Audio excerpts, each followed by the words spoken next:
Hello guys, if you want to visit another player's estate in Forza Horizon 6, here's how you can do it.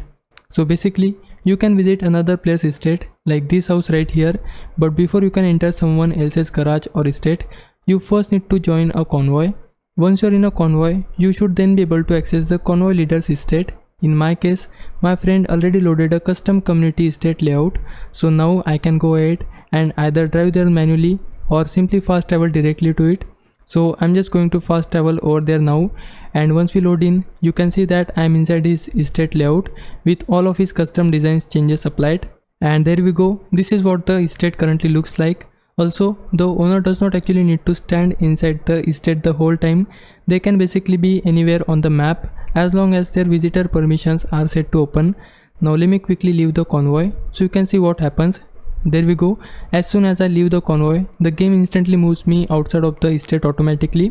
And now, if I go back to my own estate and fast travel there again, you'll notice that my personal layout is loaded instead. So now the garage looks different again because this is my own estate setup, not my friend's anymore.